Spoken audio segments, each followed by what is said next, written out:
Deuteronomy chapter 28. If you fully obey the Lord your God and carefully follow all his commands I give you today, the Lord your God will set you high above all the nations on earth.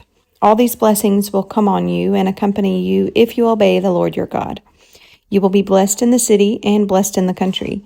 The fruit of your womb will be blessed, and the crops of your land and the young of your livestock, the calves of your herds and the lambs of your flocks. Your basket and your kneading trough will be blessed. You will be blessed when you come in and blessed when you go out. The Lord will grant that the enemies who rise up against you will be defeated before you. They will come at you from one direction, but flee from you in seven.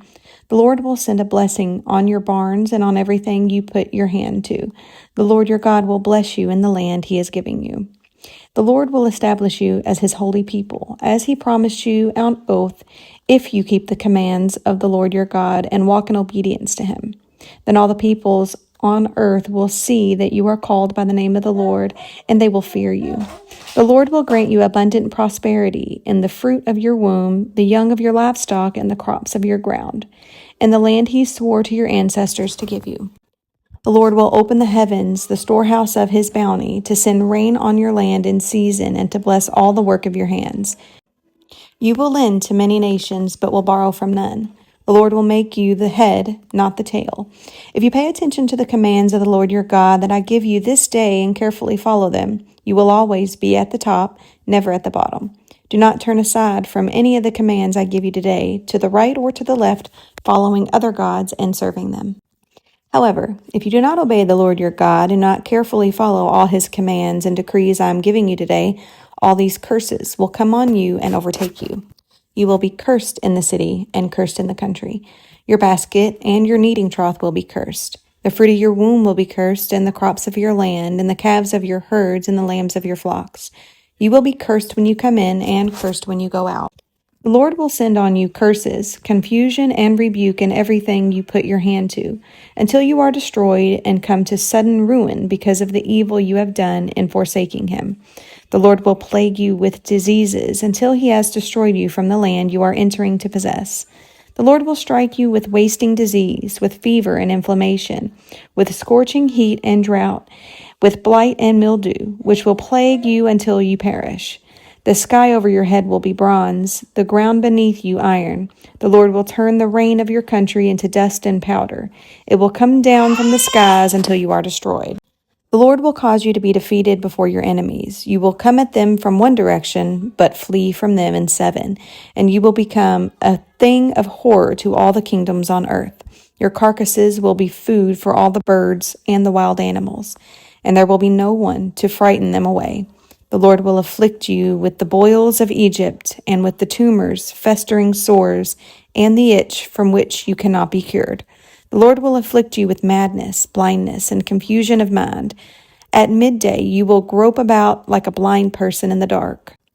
You will be unsuccessful in everything you do. Day after day you will be oppressed and robbed, with no one to rescue you.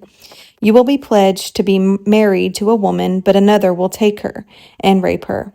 You will build a house, but you will not live in it. You will plant a vineyard, but you will not even begin to enjoy its fruit. Your ox will be slaughtered before your eyes, but you will eat none of it. Your donkey will be forcibly taken from you and will not be returned. Your sheep will be given to your enemies, and no one will rescue them. Your sons and daughters will be given to another nation, and you will wear out your eyes watching for them day after day, powerless to lift a hand. A people that you do not know will eat what your land and labor produce, and you will have nothing but cruel oppression all your days. The sights you see will drive you mad. The Lord will afflict your knees and legs with painful boils that cannot be cured, spreading from the soles of your feet to the top of your head. The Lord will drive you and the kings you set over you to a nation unknown to you or your ancestors.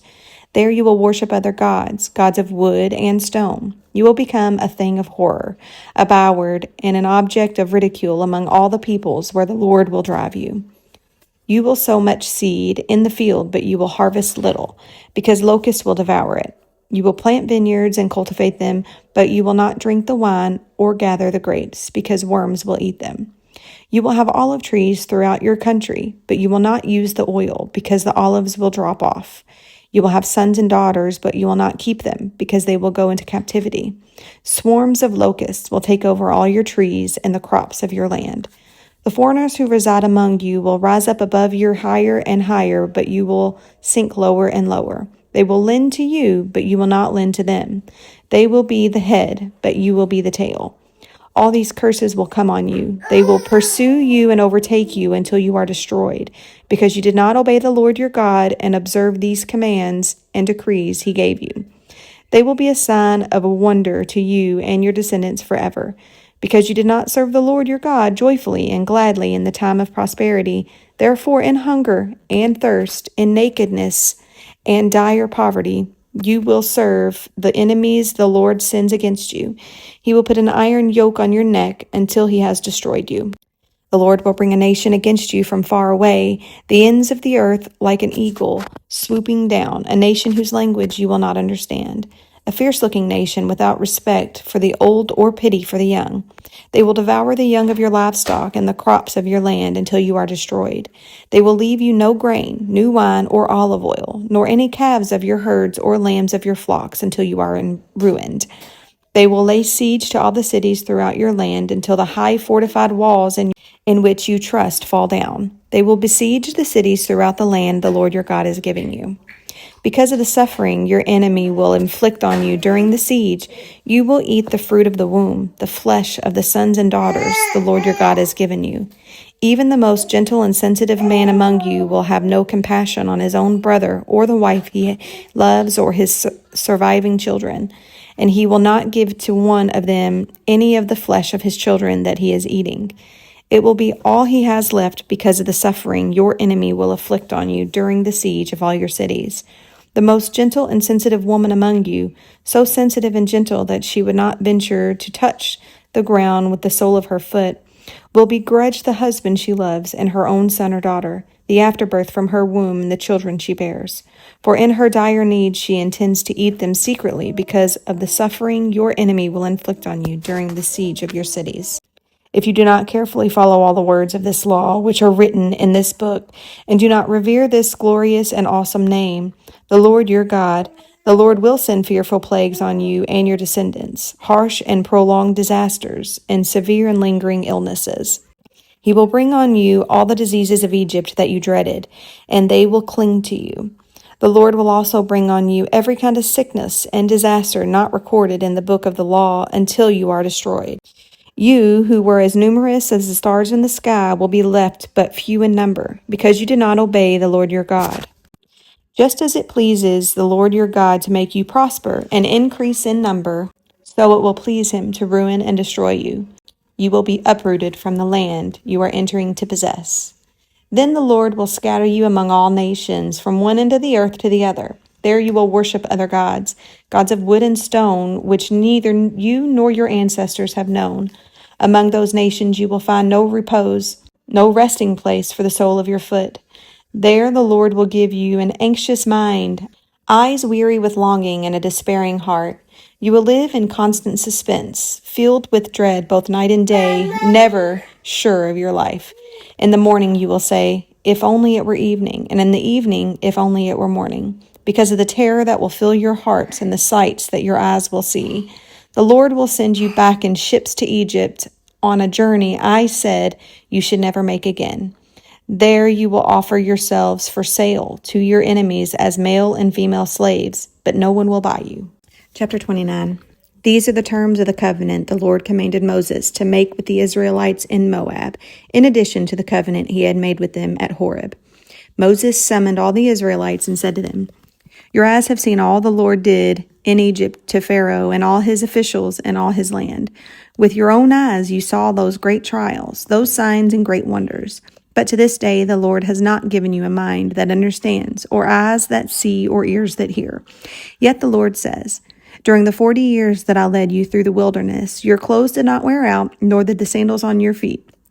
You ate no bread and drank no wine or other fermented drink. I did this so that you might know that I am the Lord your God. When you reached this place, Sihon, king of Heshbon, and Og, king of Bashan, came out to fight against you, but we defeated them. We took their land and gave it as an inheritance to the Reubenites, the Gadites, and the half-tribe of Manasseh. Carefully follow the terms of this covenant so that you may prosper in everything you do. All of you are standing today in the presence of the Lord your God, your leaders and chief men, your elders and officials, and all the other men of Israel, together with your children and your wives and the foreigners living in your camps who chop your wood and carry your water.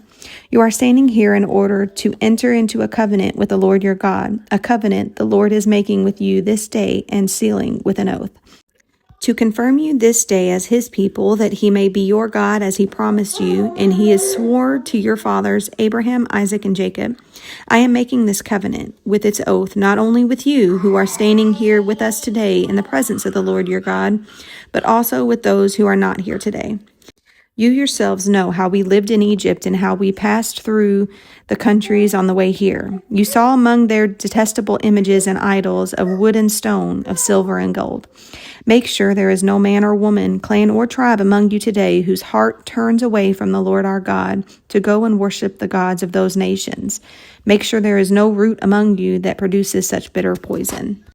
When such a person hears the words of this oath and they invoke a blessing on themselves, thinking, I will be safe even though I persist in going my own way, they will bring disaster on the watered land as well as the dry. The Lord will never be willing to forgive them. His wrath and zeal will burn against them. All the curses written in this book will fall on them, and the Lord will blot out their names from under heaven. The Lord will single them out from all the tribes of Israel for disaster, according to all the curses of the covenant written in this book of the law.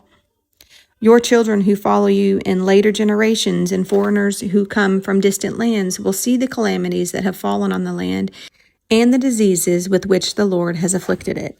The whole land will be a burning waste of salt and sulfur, nothing planted, nothing sprouting, no vegetation growing on it. It will be like the destruction of Sodom and Gomorrah, Admah and Zeboim, which the Lord overthrew in fierce anger. All the nations will ask, why has the Lord done this to this land? Why this fierce, burning anger? And the answer will be, it is because this people abandoned the covenant of the Lord, the God of their ancestors, the covenant he made with them when he brought them out of Egypt. They went off and worshipped other gods and bowed down to them, gods they did not know, gods he had not given them. Therefore the Lord's anger burned against this land, so that he brought on it all the curses written in this book. In furious anger and in great wrath, the Lord uprooted them from their land and thrust them into another land, as it is now. The secret things belong to the Lord our God, but the things revealed belong to us and to our children forever, that we may follow all the words of this law.